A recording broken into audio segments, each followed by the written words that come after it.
So hello again and welcome to our webinar.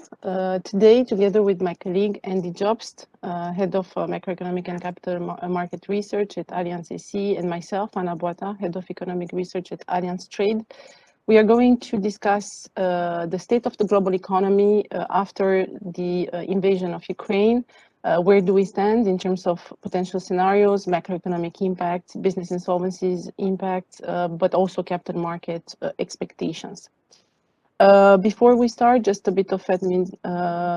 So we are going to record the webinar. So for the colleagues that are not or have not been able to join us directly, they will be able to listen to the webinar. As well as download the slides. And of course, we are going to take questions for the second half of the webinar. So 30 minutes presentation, 30 minutes Q&A. So please join us on slido.com and ask your questions during the webinar or after the presentation. And the questions that we are not able to take directly, we will reply to you by email, of course. So, of course, where do we stand? So, besides the human tragedy, of course, of the war, it has been also 1 month of a lot of volatility, a lot of uncertainty, and of a lot of impact when it comes to energy prices, but also non-energy commodity prices, trade flows, trade bottlenecks, something that we were already facing in 2021, and of course, financial negative impacts, especially in emerging markets. If we look at where do we stand in terms of the macroeconomic scenario, so I think you are now familiar with this framework. We have put it on the 24th of February. We have published it first.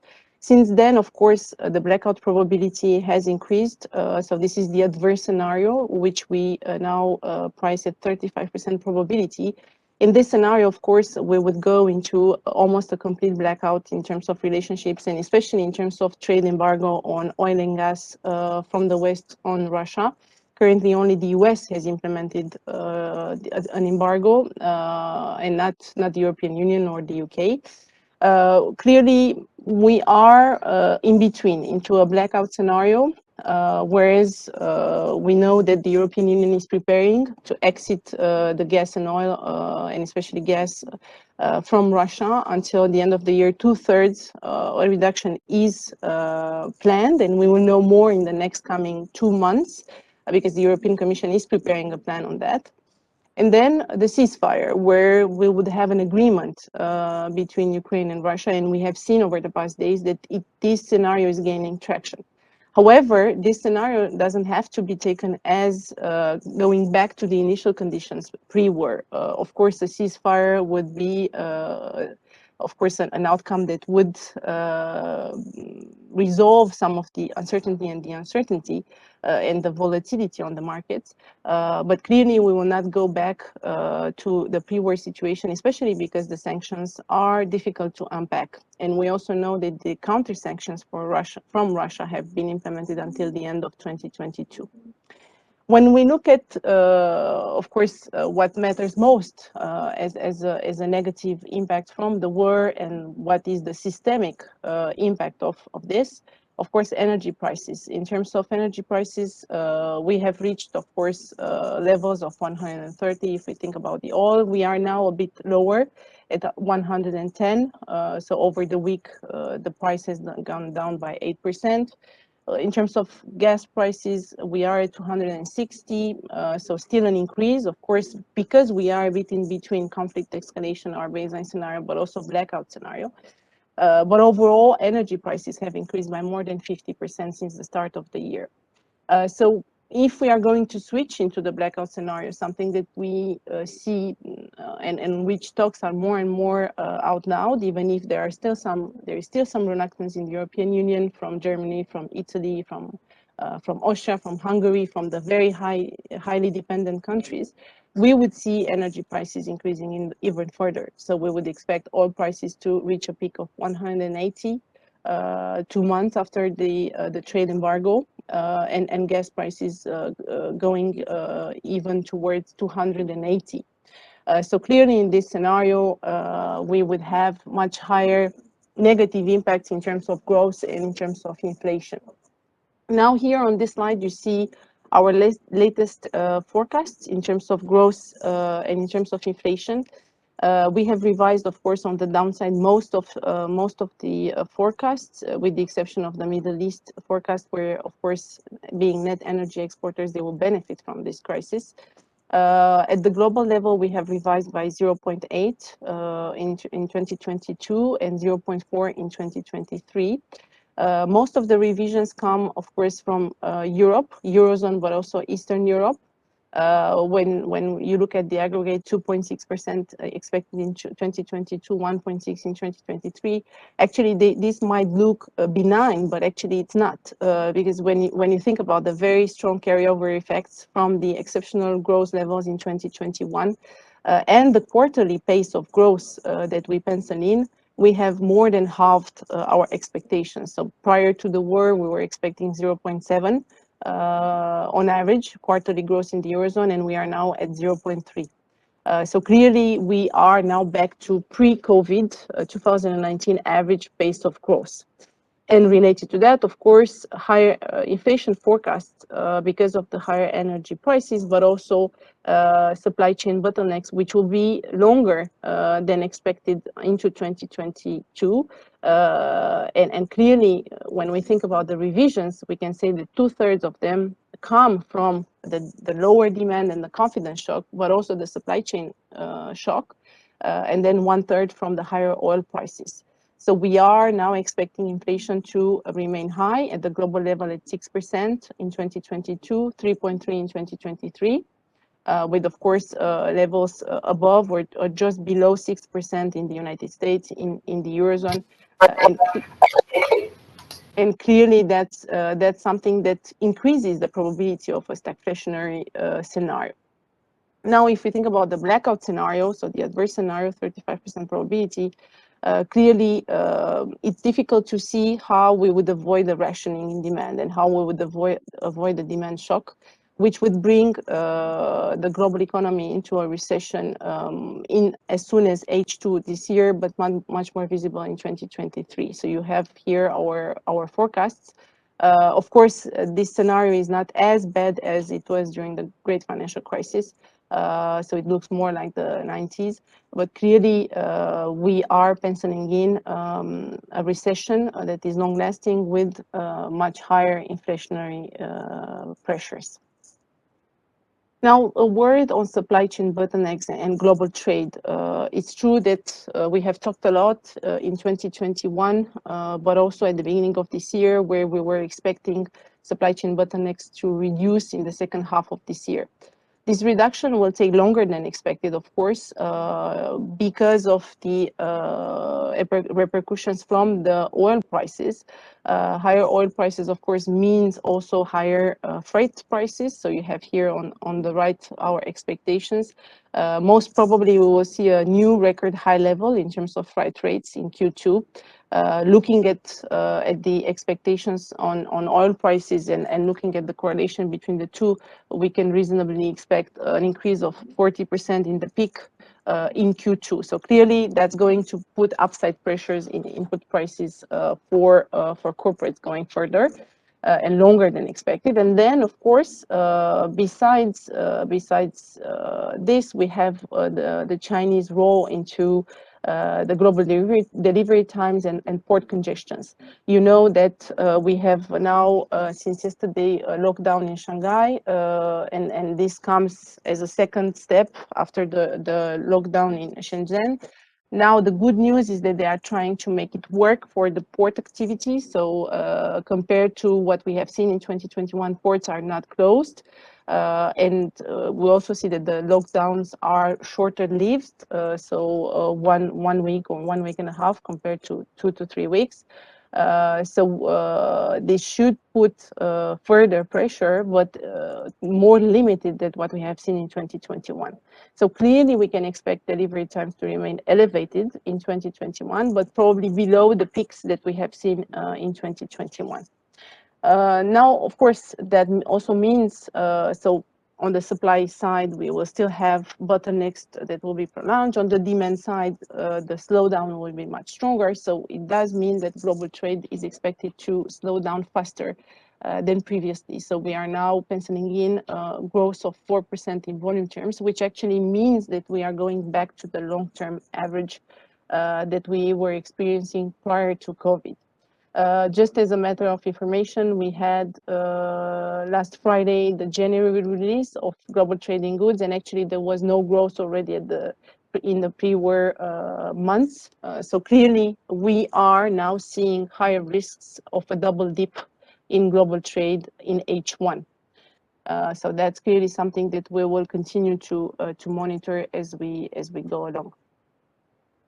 Now, of course, the most exposed countries, of course, are the European ones, but emerging markets are also going to be suffering because we know they were entering this war with the initial conditions that were deteriorated. They didn't recover very fast in 2021, despite the exceptional global recovery that was mainly driven by advanced economies. And they were already facing very high inflationary pressures, and they were already tightening their monetary policy. And clearly, that's something that will continue to be needed in order to avoid very strong depreciations of the currencies and further imported inflation. You see here different channels of impact, so direct channels of impact to Russia in terms of exports and imports, so a lot of Eastern Europe, Balkans and Eastern European countries, but also CIS. And of course, you also see that there are countries, even a bit more far away from Eastern Europe, that are net importers when it comes to the most exported goods from Russia, so energy, metals, and agri-food. And those ones are exposed not only to the price pressures, but also to the shortages pressures. And clearly, some of them have suffered already through the financial channel when we look at the currency depreciations since the start of the year, but mainly also since the start of the war.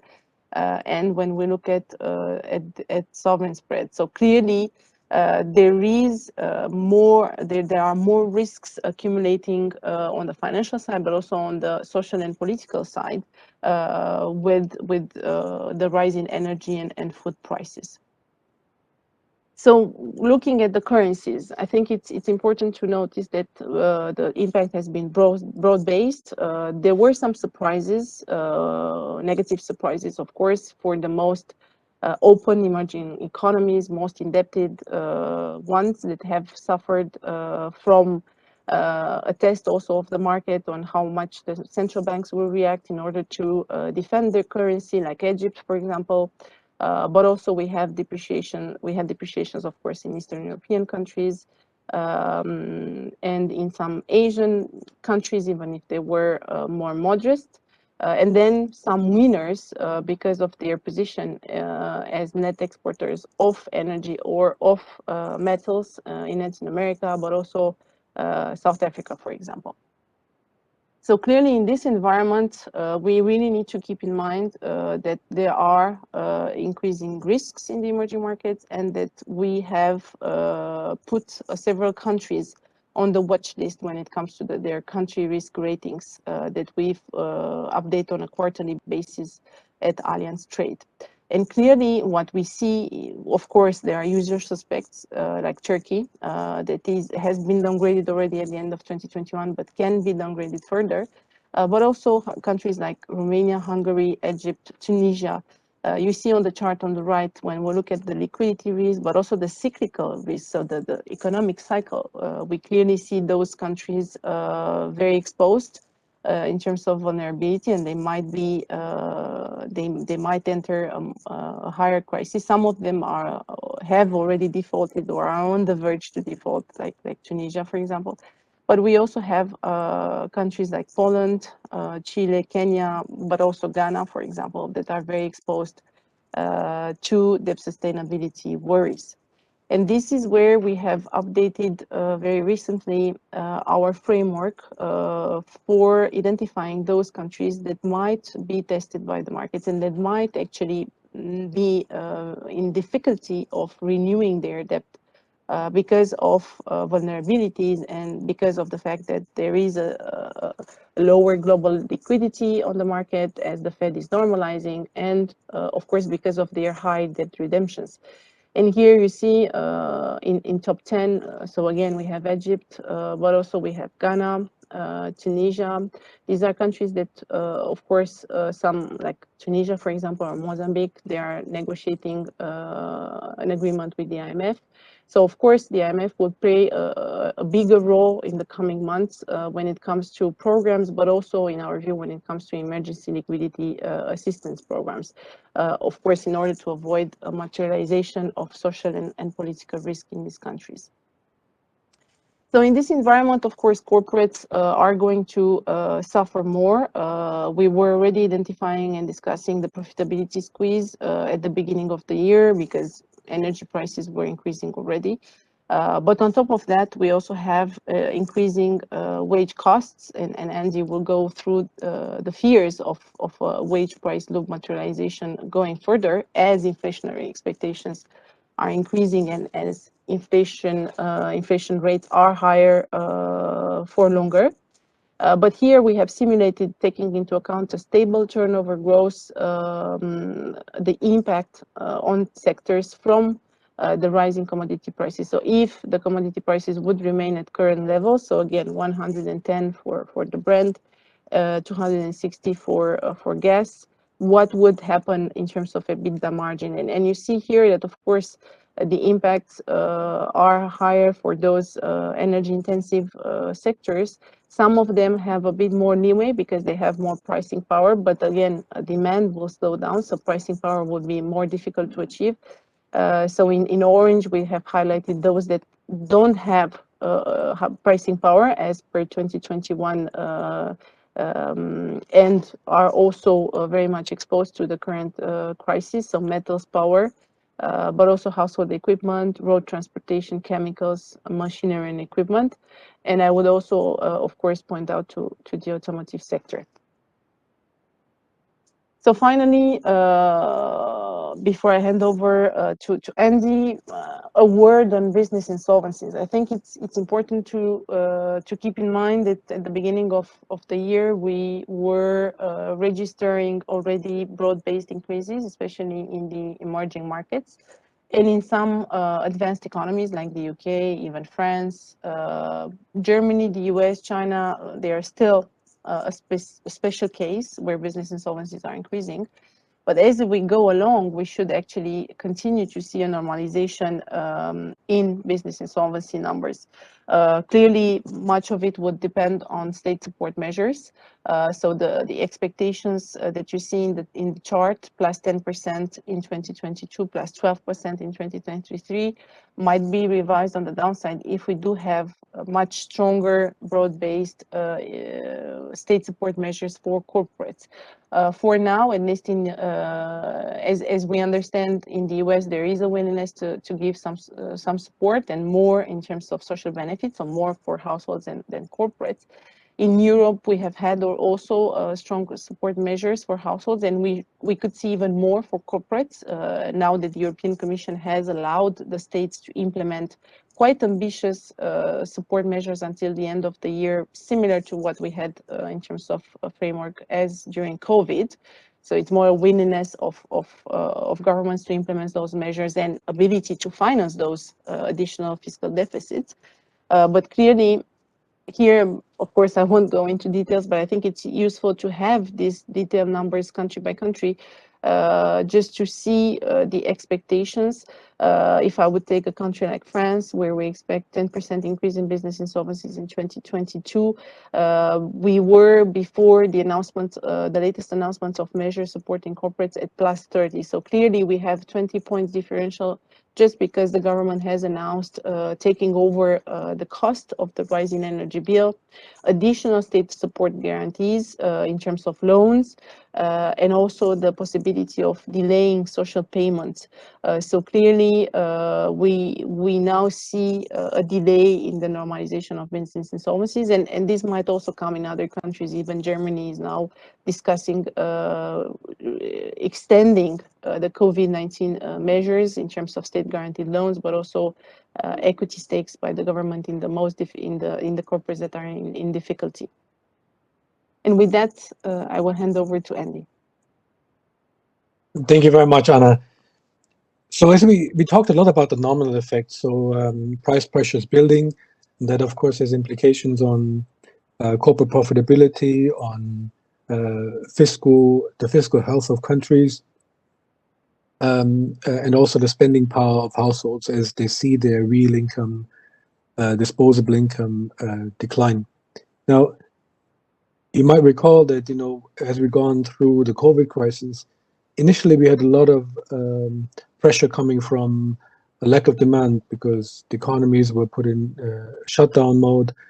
People cut back on consumption because they couldn't move about. The services suffered most. And then we migrated to a phase of and lots of inflationary pressures as economies reopened and so on. Now, when prices stay elevated, consumers, companies have a choice to make, whether they can cope with price pressures or whether they should cut back on expenditure, so investment as well as consumption.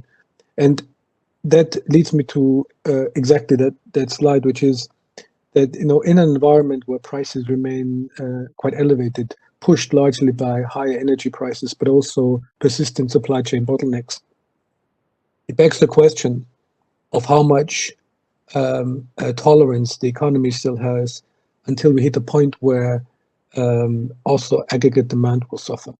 The left chart shows you how much a deviation of the oil price from trend is indicative of an upcoming recession. So energy prices becoming the energy price shock, the negative supply shock, becomes so large that that consumption and investment suffer. And you see that now we're in a situation where, with the rise of an oil price to the tune of 30 to 40%, we are reaching a territory where the probability of entering into a recession in both the US but also in the Eurozone, and here we took Germany as an example, has exceeded 50%. So not only are we talking about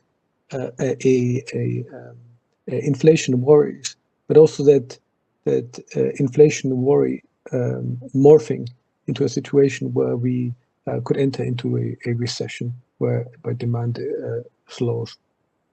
On the right side, we're charting the sentiment and business confidence indicators relative to real GDP. Confidence and sentiment indicators lead GDP. We know more about them sooner, and it gives us an indication as a bellwether of economic activity of how GDP might evolve.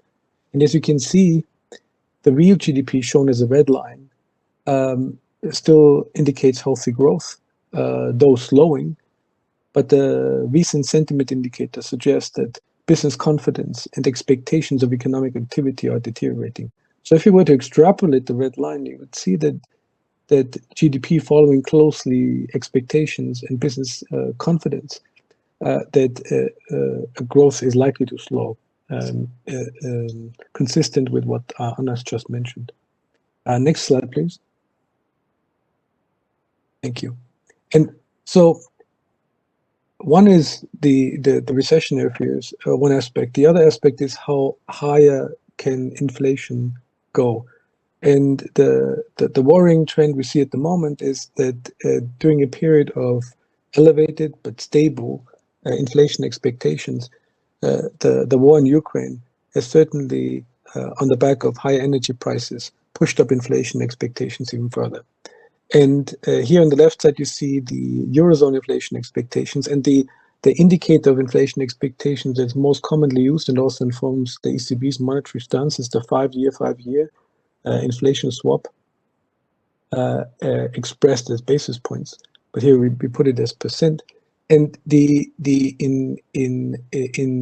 normally, you would see that the 5-year inflation expectations are above 10-year inflation expectations. So it means we have a bit of a stabilization, downward sloping projection of inflation expectations.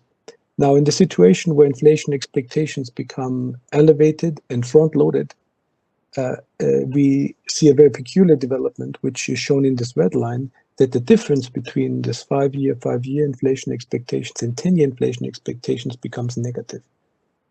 What this implies is that the inflation expectations over a very short-term horizon have become very high.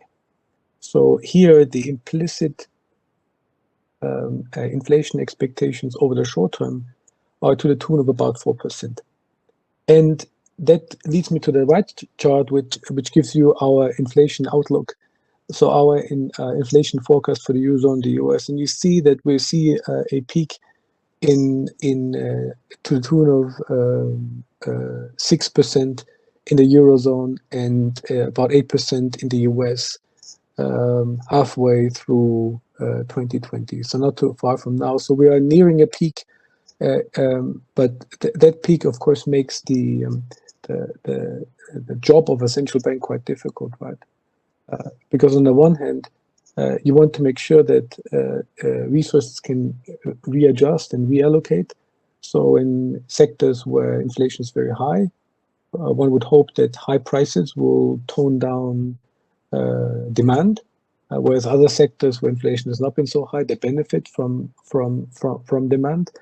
But central banks, if they let the situation linger for too long, risk of becoming less credible and risk of inflation expectations becoming de-anchored. And that leads me to the next slide, which is about inflation and wages. If inflation expectations become unanchored, that has significant implications for wages and the expectations with which workers enter into wage negotiation rounds. We have a series of wage negotiation rounds coming up in the Eurozone, most notably the current round that's ongoing in Germany. On the left side, you see the change of wages relative to a 1% increase in prices. And when we distinguish US from the Eurozone, here visually you see that in the US, the sensitivity of wages to high inflation is much higher than it is in the UK and the Eurozone. It is not to say that there is no risk of a wage price loop, but for the moment, and historically speaking, wage pressures have not been as strong as one has seen in the US, for instance, where wages have grown above and beyond productivity gains in the price target. On the right side, you see the inflation, current inflation, headline inflation, that drive, which includes, food and energy prices, but also prices of services and goods. And that has gone up. I mean, you've seen the headlines near 6% in Europe. But wages have been rather, negotiated wages have been rather muted, or the dynamics have been rather muted. And one would expect that indications are that unions are moderated their expectations in fear of recessionary headwinds. Next slide. I talked about the difficult job of central banks. Obviously, the situation of elevated inflation has required a more hawkish stance in both the US and the Eurozone.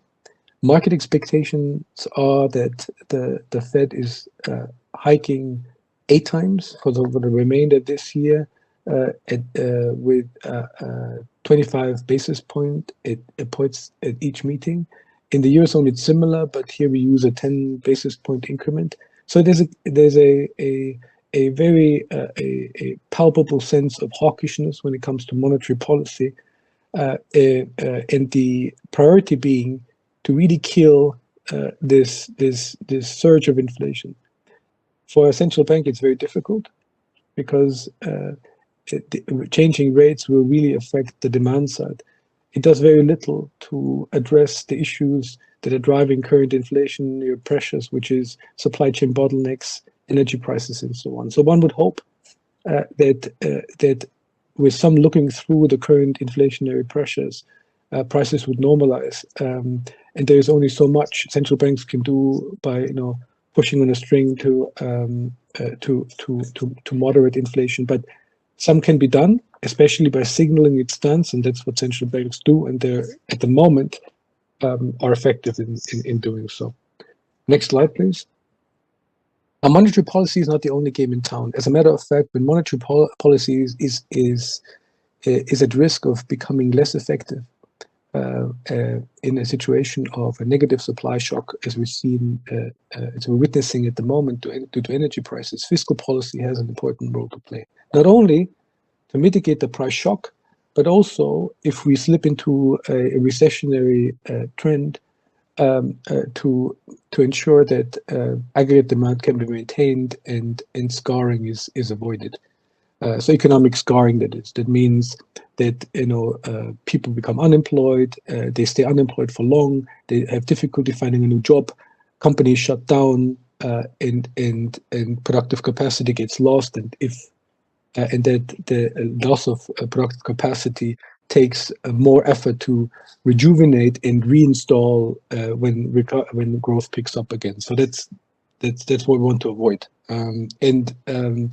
The fiscal policy at the moment shows the following picture. We see that because of fiscal support in terms of energy subsidies, in terms of energy investment, but also additional spending on defense, as well as the refugee influx into Western Europe, we see a favorable fiscal stance with a very slowly reducing fiscal impulse in the Eurozone.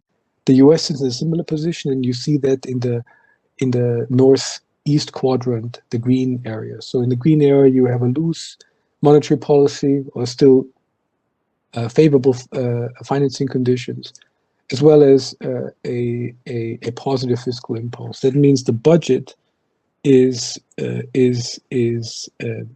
expanding, so more expenditure is available to support demand.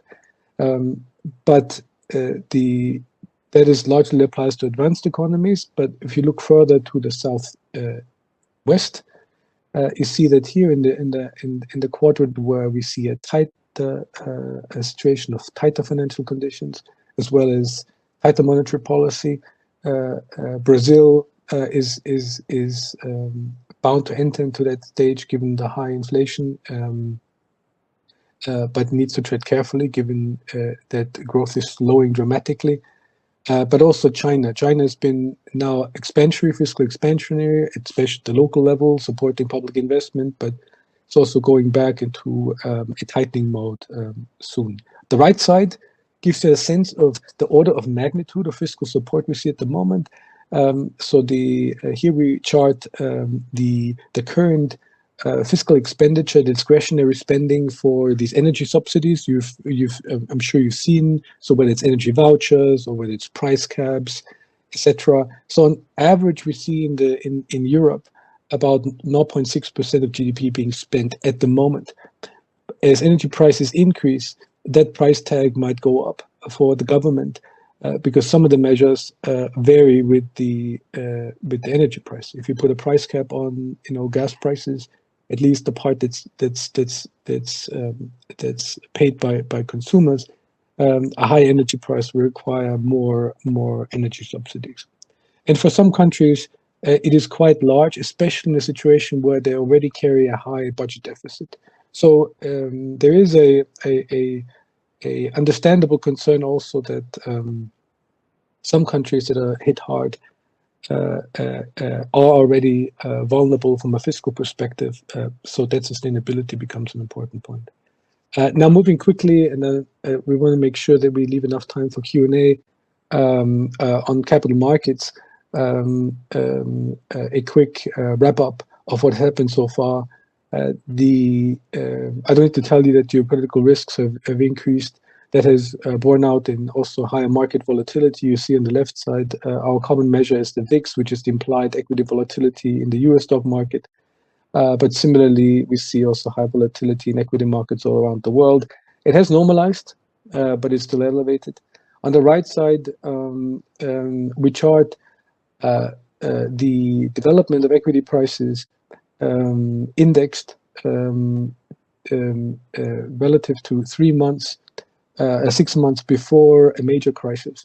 And we compare the current crisis to past geopolitical crisis wars, and you see that equity markets bounce back quite quickly after the height of a crisis or the escalation of a military conflict. So the overall picture is that we're going through a period of higher volatility, as well as a significant correction in markets, but markets are rebounding. Next slide. And that rebounding in markets, in a way, is also implied by the expectation thereof is put in a comparative perspective. On the left side, you see here past crisis, in terms of how we saw a correction in European stock markets, and you see that the current correction in markets, now the correction has been pared back because of a strong recovery over the last week or so. But the initial shock was comparable to what we saw in last crisis. The key issue here is that what matters is how persistent that correction is. So if the correction remains and spills over into a second year, the risk is that the current, should I say, uncertainty and reduction in growth becomes a financial crisis with output loss. So much deeper, much more difficult to recover from. And at the moment, we're not there yet. So that's a positive picture. On the right side, you see a picture that gives you a sense of how much liquidity stress is in markets. And whilst we're not at the same level we saw at the onset of the COVID crisis, there's certainly concern that as investors put their investments into US dollar denominated assets, which determine 80% of the investable universe globally, they need more dollars as a way of converting their currency into US dollars, but also to hedge. And that US dollar demand due to rebalancing and safe haven needs that has clearly ticked up, but is not at stress levels yet. Next slide. Quickly a word on, we also saw some action in terms of real yield. So if you take the left chart for the moment, you see there on the S&P 500, so the Euro stock market, on the right side, the Euro stocks, the European stock market, that an increase in the real yields, which is charted here on the right side, inverted, would normally imply a decline in the equity market, and it does, and it did so over the recent past. But with rising inflation, inflation expectations ticking up again, real yields have come down again, which then meant that equity markets rebounded. So this is where we are at the moment. So we saw this dip at the when lots of concern about energy prices drove up inflation expectations, but at the same time, central banks then reacted quickly by taking a more hawkish stance, raising expectations of higher rates.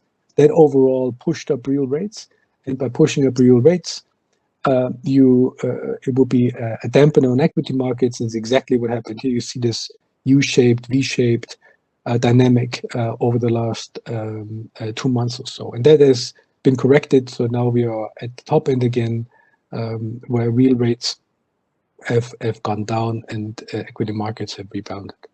Next slide. Since you get the slides anyways, and you can download those, just a quick word on equities and how they react in a situation of high inflation. Normally, equities are good inflation hedge. Why? Because the nominal effect will directly translate into the way prices will adjust. So companies have pricing power. They pass on higher cost to consumers. Consumers pay a higher price. Higher price means companies can retain their margins and continue to pay out dividends. So in nominal terms, one should expect that equities will benefit from higher inflation. However, if inflation becomes too high, we're entering this period where cost pressures become so high that companies might not be able to preserve their margin. So markets then anticipate that corporate profits get squeezed and dividends become smaller, as a result of which you should expect that equity prices will decline because companies can no longer afford to make dividend payments the way they used to in the past. And that's what we tend to see. So for the moment, as long as inflation remains under control, equity should be a good inflation hedge. However, if inflation becomes too high, and that's what we've seen recently, commodities as well as real estate seem to outperform equity. So that's an important distinction. So we are at the point where inflation is at the cusp of challenging central banks' credibility in guiding forward in markets and anchoring inflation close to the inflation target of 2%, then you see that the commodities and real estate outperform equities. So this is an area we watch closely, and we'll dig into that more deeply in our next economic outlook. Final word on corporate credit. Obviously, also a very concerning area. Equity markets are the most sensitive because equities are the most junior claim on corporates, but also corporate debt has been on the radar, but mostly on the high yield side. So you see it on the right side. So high yield spreads have ticked up in the Eurozone and the US, as well as in the UK, but not to levels we've seen at the onset of COVID. That is due to the fact that we've seen some positive momentum in terms of corporate balance sheets. They've been quite stable. Cash buffers are still high, and some COVID measures are still in place. So the pain corporates feel at the moment is not really coming to the fore at the moment as much as it did before very, very massive large-scale measures were adopted during the COVID crisis. The investment grade, so corporates that are rated highly. We also seen spreads ticking up, but the relative change in the spread widening has been more muted. Some of it is explained by asset purchases of central banks, and more so for the Eurozone and the UK, which had a very suppressive effect on spreads and continue to do so going forward. And then final slide is just an overview, much like Anno showed you our growth and inflation forecast for the worldwide as well as countries. We have a similar overview for capital markets. I won't go into details, but essentially what you see is that we give you the expectation of changes in the most important asset classes aligned with the three scenarios Anna just presented. I think that's all we want to share with you. We thank you for indulgence and happy to take your questions. So thank you, Andy. We have already some questions. So let me ask one to you. Which indicators we should follow as early warning signals for a recession? It's true that sometimes we get this question as we speak, so I think probably it's good that we answered that. Yeah, one fantastic chart which a colleague of ours tends to curate diligently is a market indicator that gives you the relationship between the slope of the yield curve and the oil price. And whenever we have the two conspire, so we have the slope of the yield curve flattening, indicating that markets believe central banks have no wherewithal to raise rates going forward because the economy is contracting, and at the same time energy prices go up, indicate as a proxied by the high oil price. The combination of the two would then give you an indicator that converges to zero or might even drop to below zero, and that's if the yield curve inverts, and that's exactly a situation we're in at the moment. The yield curve in the US is inverted, and that the oil price remains, as Anna mentioned, at 110. So that's one indicator. And the other one is the one as macroeconomists we tend to look at, which is the sentiment indicator and business confidence dropping below the so-called Z-score. The Z-score gives you a normalized score relative to historical average or historical median where the economy should be in a steady state. And if you see a significant negative deviation from the Z-score, it means sentiment and business confidence drop significantly below an economy that's in good shape. Then that's a clear indication that growth is slowing, and if it drops further, so to the tune of, let's say, 1 standard deviation, if you imagine a normal distribution, then that means that the economy is in recession, at least the expectations thereof. So expectations of lower consumption, expectations of lower investment, then will create this self-fulfilling prophecy that if I believe I will consume less, if I believe as a company I will invest less, then it will also realize in demand in whatever the time horizon is for that survey underpinning that indicator. Thank you. So I'm looking at the question. There's one on support measures, state support measures. What could they look like further for households or for corporates? So let me maybe take that. So we were mentioning, Andy was pointing out to measures that have been already announced to the tune of 0.6% of GDP. Clearly, much more can be done. So in a scenario where we really go closer to the blackout, so the downside scenario, we could see even 1.5 or 2% of GDP, which would be similar to what we have had during one COVID year. Clearly, the measures that can be likely on the corporate side, and as we understood from the European Commission framework, is that we go back to possible partial unemployment schemes. We go back to state-guaranteed loans, working capital loans, compensation of energy bills, as well as of course, subsidized loans. So that's clearly something that can be announced going further. Now the question, of course, is the state of the banks themselves and how likely they are to give those loans. But for now, as we understand, the default probability of the previous wave of state-guaranteed loans is quite low. So we would not expect banks to be too cautious on giving additional liquidity. But clearly, the question of additional debt on corporates would be and will be a downside risk in the upcoming years in an environment where oil prices and energy prices can be higher and that can eat more of corporate margins. And again, if the stagflationary risks become the baseline, then of course the top line of corporates would also be much lower. So in this environment, the sustainability of the corporate debt could be questioned. And again, on this framework gives another 9 months of support, so until the end of the year. So it's possible. Now let's see what the ECB would decide to do in terms of monetary policy and how accommodative they might turn back, depending on the evolution of the scenarios. Because again, we have European frameworks and there are some remaining funds in the Next Generation EU Fund that can be used.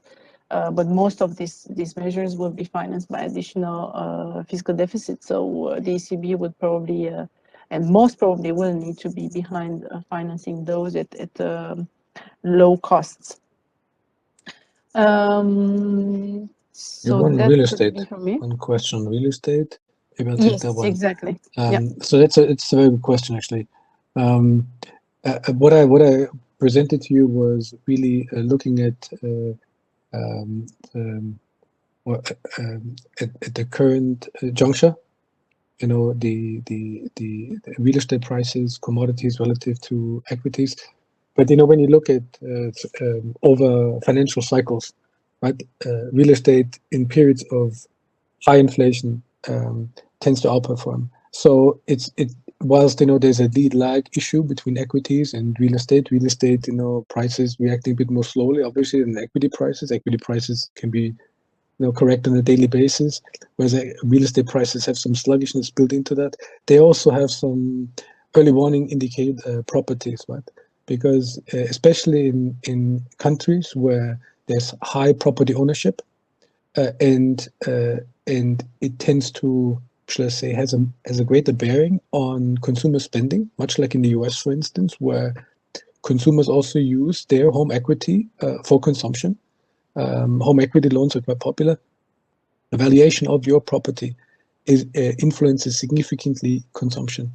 So, and what we see is that indicators of the health in the real estate market, so appreciating property prices, tend to be a cyclical indicator of an improving economy, whereas in the converse situation, it's a bellwether of economic activity contracting.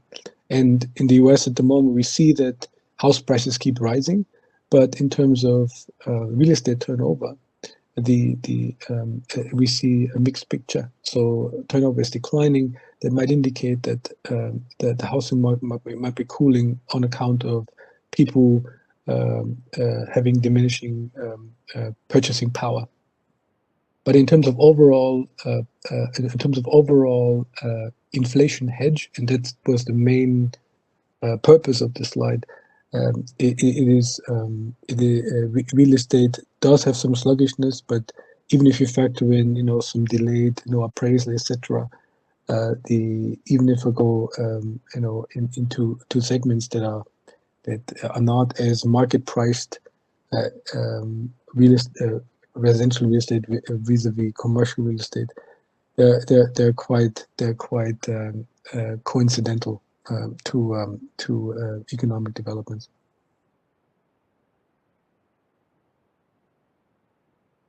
Let's see. Thank you, Andy. I think there's a question on emerging markets and more specifically on Romania. So I can take that. Clearly, Romania is one of, you have seen, one of the countries that are on our watch list. They were and they are rated sensitive, so they are a country that has already a high risk profile because of the very high twin deficits. So if you think about the current account balance, for example, it's the deficit is minus 7% of GDP, similar to the fiscal deficit, and then the inflation and the central bank hiking rates, even if it's not so aggressive than in other parts of the region. The currency has been rather more stable compared to the region overall. So as we know, it's one of the main tools of the central bank. So of course, in a blackout scenario, Romania would be very, very much impacted because of its dependency on Russian gas. So it's among the top 15 countries that are most dependent on Russian gas for primary usage. And clearly that's something that would be creating rationing. Now on the other side, that's on energy. On the other side, they might win some market shares when it comes to, of course, the shortages on wheat, for example, because they produce much more than they consume. Sunflower and some of the cereals that will be the rotation from the Russian and Ukrainian markets to others, and Romania might win some. So yeah, overall, I would say that we are foreseeing, of course, negative impacts on the country, and especially because, as I was saying, business insolvencies were already, as in other emerging markets, they were already increasing. And we will need to keep on monitoring to see how the market developments will play out. In the very short run, of course, because of the inflow of the refugees, they will also see some positive impacts. But for the remaining of the year and in the medium run, we are more concerned about the liquidity risks that are growing. Again, very strong twin deficits. That were there anyway before the crisis, and with COVID they have intensified, and now of course it might become a financing issue. Yeah, we have a question on markets. Maybe I take this one. Equity markets decoupling. Maybe two parts to my answer to that. That's a very good question. One is, I think as much as we've seen the correction by equity markets being driven by markets front running, shall I say, the economic implications of sanctions and counter sanctions in expectation. But we now seen a reversal of that. So in a way, if you look at energy prices, for instance, gas and oil were still flowing to the West. Initially, markets reacted to high energy prices and inflation expectations ticked up, but nothing has really happened, right, to supply. Now markets believe that there's less concern, even though there's now renewed volatility surrounding gas supply to Europe, given the G7 refusal in rubles. That might be a bit of bump in the road, but in a way, the expectation is you're peeling back the front running of what the impact on real activity could be if sanctions and counter sanctions fully play out. So in a way, we're operating not in terms of what has manifested already, but rather a back and forth on what the implications of financial and trade sanctions could be, and I think that explains some of the development at the moment. And the other one is the composition effect. So for many months, right, where we saw a very bubbly, frothy equity market, that really hid a lot of distortions. The aggregate might not convey appropriately. So many smaller shares, growth stocks being penalized in an environment of tightening financial conditions, and value stocks going up. So in that composition effect is less pronounced now, but we see a rotation. We see a rotation to energy, a rotation to defense, and so on. So some shares are doing really well, and others, have a lackluster performance. So I think the second part of my response would be that correction in equity markets has been not a vigorous, broad-based correction, but it's been extremely vigorous and powerful when it comes to sectors that would benefit from a relaxed environment when it comes to current risks to growth, whereas in other sectors it's been rather moderate. Thank you, Andy. I think thank you all. We arrived now at the end of our webinar. If you have follow-up questions, don't hesitate to contact us. And I just wanted to remind everyone our channels of communication, right? So we have the websites, both of them, Allianz and Allianz Trade, on the economic research space, but we also have the Connect page, the Connect Allianz research page, but also the crisis pages that have been created since the war. Then we have the social media, of course, the newsletter that is sent on Friday. So if you don't receive that and you want to be in our distribution list, don't hesitate to contact us. And of course, the podcast that is also, of course, since the war, very active, and you could share that on your social media. So as you see, a lot of channels of distribution of our content, but if you feel that you need more insights for your client meetings, for your meetings with brokers, don't hesitate to come back to us. We'll be more than happy to share information. For a matter of information, I think we have probably a stock of 250 slides. So there's info there, but of course, if you need more support, we will be more than happy to help, especially that things are developing very fast. So we acknowledge the fact that you need to be very prepared also when you enter the client meeting. So we are here for you. Thank you. Well said. I agree, Anna. Thanks very much. Thank you all, and have a good day. Bye. Bye-bye.